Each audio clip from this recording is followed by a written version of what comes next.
And I believe we are live. Good morning. Welcome to today's RC Coffee Chat. If you can hear me nice and loud and clearly, please let me know in the if you're watching this live in the live chat. That would be most helpful. And of course, if you're watching the recorded version, fingers crossed, this is all working fine and dandy. Just keeping an eye on the chat in the background. Morning, Peter, and morning, everybody who I'm going to miss in the chat in the background. So, with that said, welcome to today's RC Coffee Chat. And brilliant. Today's topics are a finger nut freezing Edge 540 flight, which we'll be discussing in a few moments' time. And as you can tell, it's warmed up here in the United Kingdom. It's now just freezing rather than nut freezing cold this morning. We have two YouTube channels for you to take a look at. Both of them you should definitely subscribe to. Yeah, nuts. Oh, that reminds me, you need to see if the Hobby King website is broken this morning or not. I'm going to quickly do that in the background. And we'll do that live in a moment. So I'll stick that up in the tabs there to watch in a moment. Coming back to the show notes, two channels for us to take a look at.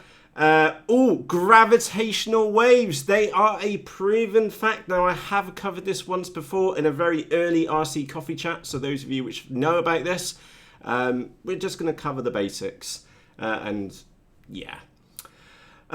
effect gimbals are almost in stock as well. I got the notification this morning that they're in, but I can't buy them. Been now trying to buy them. The next topic is a POS.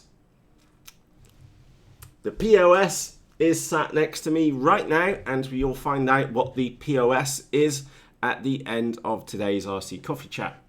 So let's go back to topic number one, which is a butt finger nut freezing day yesterday. So when I left the house yesterday, I'm sure many of you have already seen the photograph in the Facebook group. It was minus 3.5 when I got in the car, and it didn't really move. By the time I got to the flight line, it was still showing minus 2. I managed to get 4 flights in. I had one flight with the reactor, and then because I'm trying to learn to prop hang at the moment, and as many of you know, and I don't suggest this for you at all, which is the way which I learn is that I like to put some danger in with what I'm doing, as in that most people, as you're taught to fly, you're supposed to fly 2.5 mistakes high. No, I fly about this far off the ground, maybe a little bit higher. So if I make a screw up, the model's going in and I've got to walk over and go and get it. So I was prop hanging about this far off the ground with a nice crosswind as well. So the model's getting blown like this, trying to hold it. And I went and broke the motor mount again on the reactor. So I had one flight in that. Then I also took my Hummer 3D up as well and had one flight in that too. And you can guess what happened with that one. Prop hanging about that far off the ground, straight in the ground. And some of you may be thinking, Matt, why do you do that? And for me, if you fly, say this far off the ground, okay? If you make a screw up, that model's going in, and you've got to bloody repair it. And you know how much I don't like building models. So that it just forces you to be sharper in what you're doing.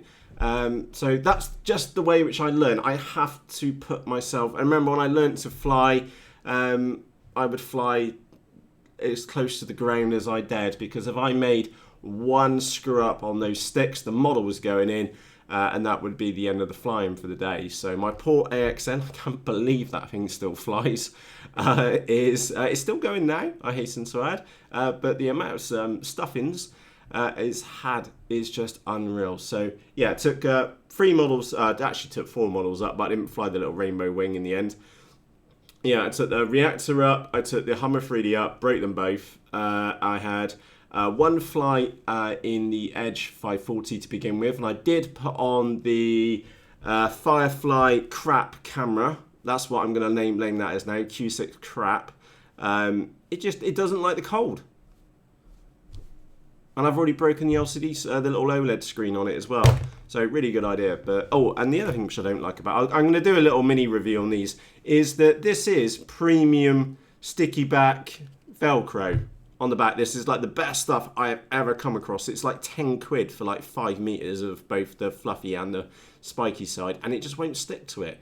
Really frustrating. So I will do like a mini review on the FPV cameras, on the HD cameras, but I can tell you point blank, Runcam 2 all the way. Yes, the audio is shockingly bad on it, but that aside, video quality, it just can knock it, and robustness, unbelievable. But they do not survive going through mulching grass cutters. Mine ran over twice and it was into a million pieces, so I bought another one immediately. They're that good. Anyway, coming back onto the topic, I do have an episode out now. For those of you which are not on Facebook and never want to go on Facebook, that's fine. I completely appreciate that. So what I've been and done for you specifically for today is in the video description underneath this video, click on show more, and there is a link to this episode which you can see on here. Now, I would like to make the point, this is, I came home and I felt like I didn't do this model any justice at all. But if you do appreciate that my fingers were just literally just after taking off, freezing on the flight line, and it wasn't my best landing in the world, so I didn't do this model any justice at all. Yeah, I do feel a little bit bad about that because that model is so fantastic in the sky, and by the time I got her up there, I just thought I'm going home in a minute, to be frankly honest. And I just enjoyed the flight, and I just had a muck around. That's all I did. And have now been and changed the rudder servo since, so that I get some more angle in it, because she's still not holding a graceful knife edge. There is one part when I bring her all the way round on a knife edge and then kick her back out. It will kind of hold a knife edge, but it's not like a flat knife edge. I'm on quite an angle. So it's not the model's fault, it's my setup fault. So I've been and changed, they moved the moved it down one linkage on the control horn, so hopefully that makes a decent improvement. So yeah, that episode, it's already out in the Facebook group. It will probably be published later today when I get back from flying, and I can see you are chatting loads and loads in the background. Apologies if I've missed, I can tell you point blank I am going to miss some of your chat in the background. Turbo Tyler actually says, when is the Runcam 2 170 coming out? To be honest, Tyler, the angle on this camera is absolutely fine. I don't see it as being, I'm not going to rush out and buy one. I like these ones too much. They're absolutely fine. So, yeah, I don't see it as being an upgrade. Why would you change the lens when the major flaw on the Runcam 2 is the audio on there? Now, if they brought out a Runcam 2 which had a better microphone, then I would buy it immediately. But for a different lens angle, no point. So good point there, Tyler. Good point.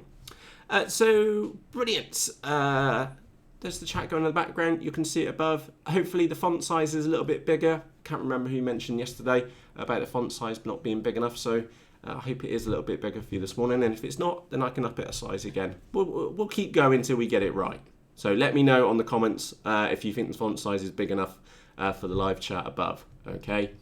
So that was topic number 1. Topic number 2 is Martin's channel. Now, if you are not subscribed to Martin's channel, you must go and do that immediately. So I'm going to go and put a link to his channel in the... Well, number 1, I'll give you a link to his video in the chat. And by the way, the links to all these channels are in the video description.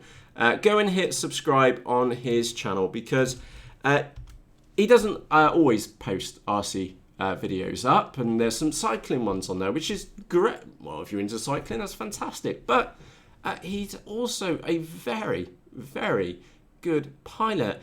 And the video which we've got up on our screen right now is a video of his his compilation of 2016. And when you go and if you go back and look at some of his other videos, is that you'll see him just setting up these, you see him, he's prepared and worked out all of his camera angles before he goes off. His video editing is absolutely amazing. The locations he flies at are absolutely amazing. You can see on my screen, you can't, my head's in the way, I'll just make the point. That's going to turn the camera off. Like it, absolutely. I do think Martin's channel is probably one of the most underappreciated YouTube channels out there for RC, because his videography and his flying skills are just amazing, and the locations which he flies at are also equally amazing as well. So if you've not subscribed to Martin's channel, please go over and look back in some of his other episodes on there, because they are absolutely fantastic. Especially the one when he's in the kids' playground, and he brings what is it? It's the Hacker Magnum. I'm pretty sure it's the Hacker Magnum. I might be wrong on that one. And then he brings it down through the 3 pieces, and how he didn't clip each side. And he also includes 1 or 2 of his screw-ups as well, which is fantastic to see. So if you want a reason to subscribe to Martin's channel, is go and watch that video, which is the best of 2016. Absolutely fantastic, amazing locations. 1 or 2 little screw-ups in there as well, which is kind of like, thank goodness Martin is not perfect. And yeah, absolutely brilliant channel. So the other video for today is Tom, EFXtra. Before we get into Tom's video, let me just go to Hobby King and type in EFX. It's extra, isn't it? Is it like that? Who knows? No! The Hobby King website is still broken. Damn it. I need one of those. I need it. I honestly need it. Right, anyway, on to a very serious point. I'll pop a link to Tom's channel, this video, in the video description for you.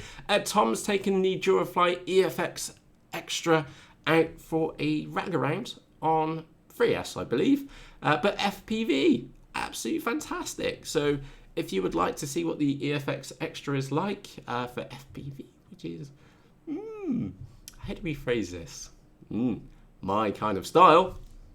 Fast. Absolutely brilliant. Absolutely brilliant. Go and take a look at Tom's video. It is absolutely bonkers fast, to say the least. So Tom, thank you ever so much for getting some video footage up for some FPV time on that one. Again, you mentioned that was a new flying location for you as well. So big hat tip to you, Tom, for doing that. That was absolutely unreal, especially for a new flying location. I know what that feels like. We did one a short while ago, and it is always nerve-wracking at a new flying location for FPV. And you did really well. Thank you, sir. For myself, I really do appreciate that. And if you're interested in those in the chat there, yeah, go and have a look at Tom's episode. And by the way, like I said, all the links to these things are in the video description for you. So if you want to carry on watching the RC Coffee Chat, or hey, you can go and hit pause, go and watch one of these episodes, come back, or wait to the end and then go and watch it. Up to you. So let's pause for a moment. Next topic. Now, I would like to make a point that this is now a scientific fact. It was worked out that by Mr. Einstein that it was a reality, and we've just been, recently, proven that gravitational waves are a proven fact. Now, I'm going to put, in the video description, I'm going to put 2 links to both the longer version and also the short version. Now, the short version is only 3 minutes long, and Brian Greene explains what they are and what and how they work, etc., in 3 minutes. So you get the basics of it. Now, why do we care about this as RC modelers?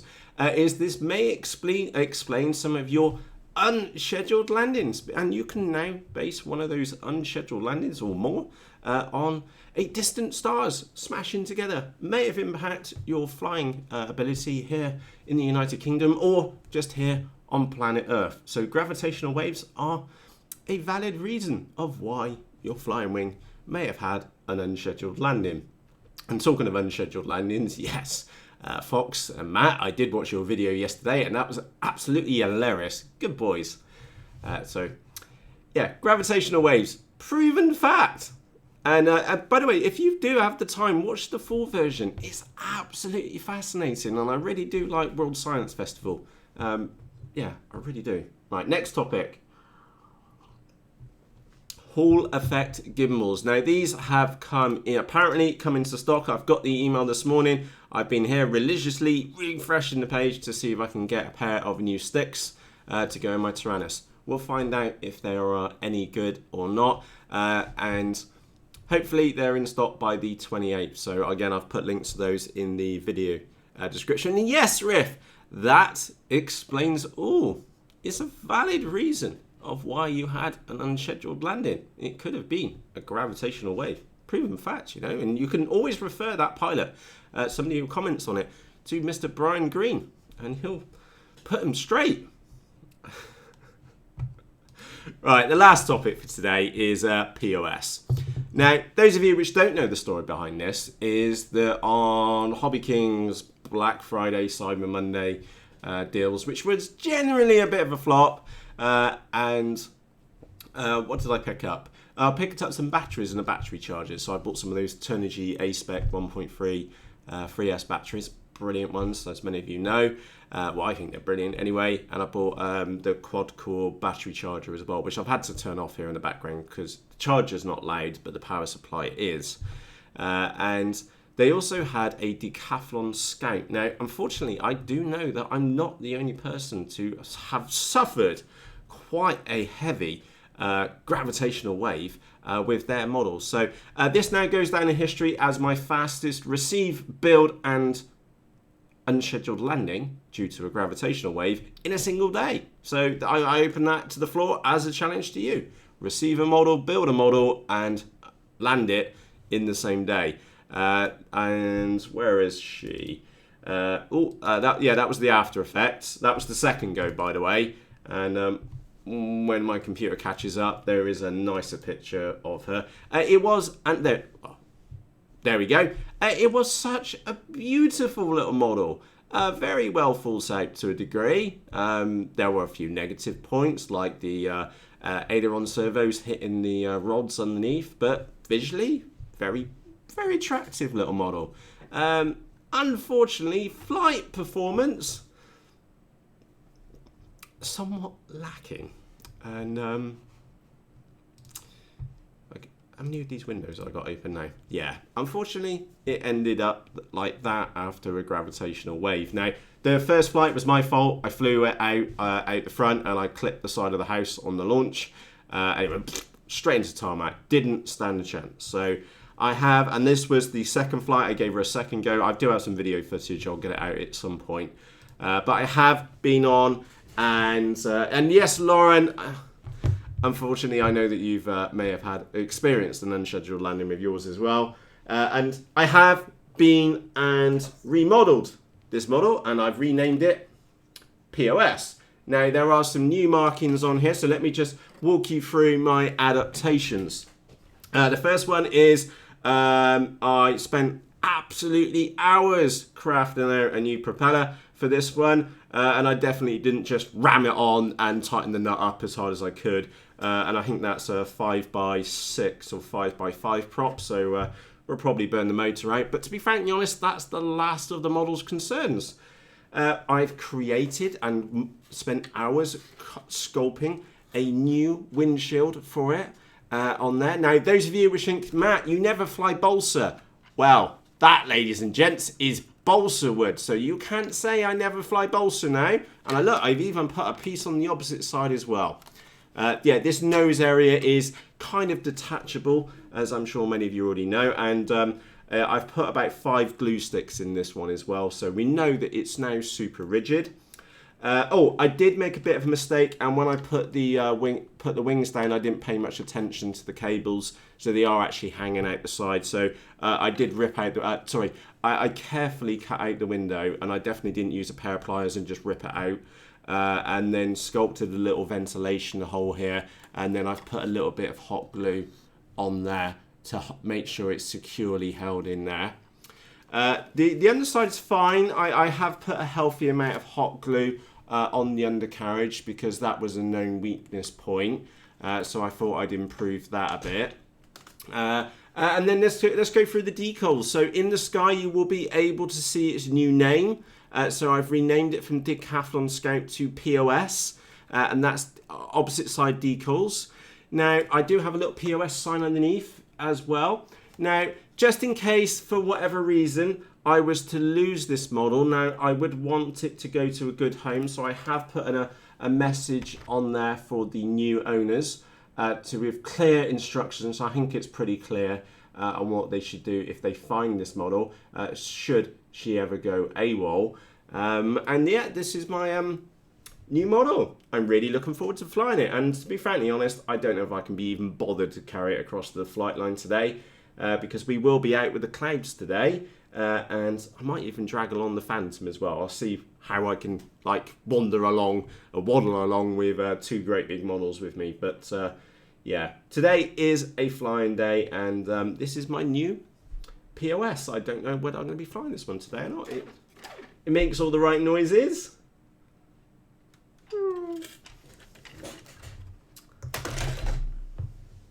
POS. So let's pause for a moment. If any of you would like to say a prayer for the POS before I fly it later, please say it now, because for God's sake it needs it. Right. Today's RC Coffee Chat. We covered a nut freezing flight day yesterday. It was ridiculously cold.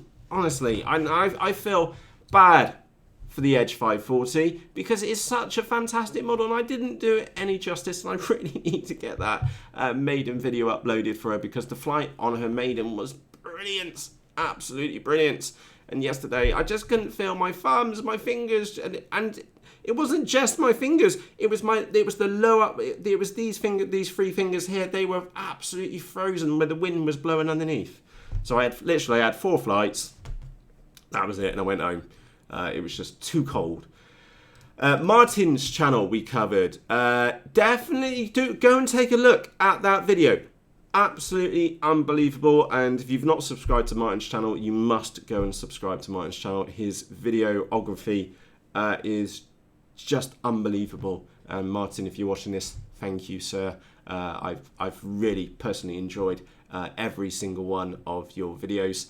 The RC ones, apologies. I do like cycling, but RC kind of floats my boat a little bit more, to be frankly honest. So Martin, thank you ever so much for all your hard work. It really does show in the finished products which you are posting on YouTube.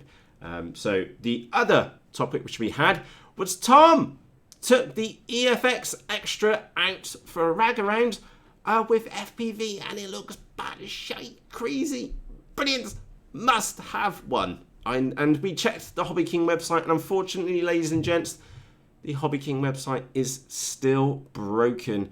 You saw me live doing the search for the EFXtra. No results. Must have one of those. Really must have.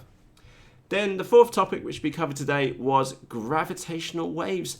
They are a proven fact, and the short and the long version links to these videos are in the video description for you. There's the short version. The longer version is actually extremely interesting. I've watched it about 3 or 4 times myself. Absolutely brilliant. In fact, I can tell you last night, I pressed play on it, and within about 20 minutes, I was sound asleep. So, brilliant. Absolutely brilliant. The Hall Effect gimbals are almost available on Banggood. Yeah, I'm looking forward to them. It should be quite an easy mod. What's that? 4 screws on the top, couple of plugs on the back, couple of screws on the back of the Taranis. Can't be that hard. We'll give it a whirl. And the last topic which we had was the my new POS. Which that was her last flight, but don't worry, I have been modified and improved her, and there she is. I'm sure she's going to fly great. Straight into a cement mixer. Brilliant. So, yeah, if anybody wants me to do a build video on this one, I'm afraid I've already been and built it. So this is a one-in-a-lifetime POS model. Brilliant.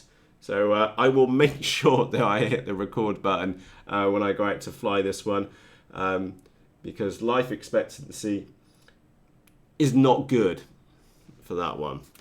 So on that note, rest in pieces, Mark. I've just seen your comment in the background. Absolutely, absolutely.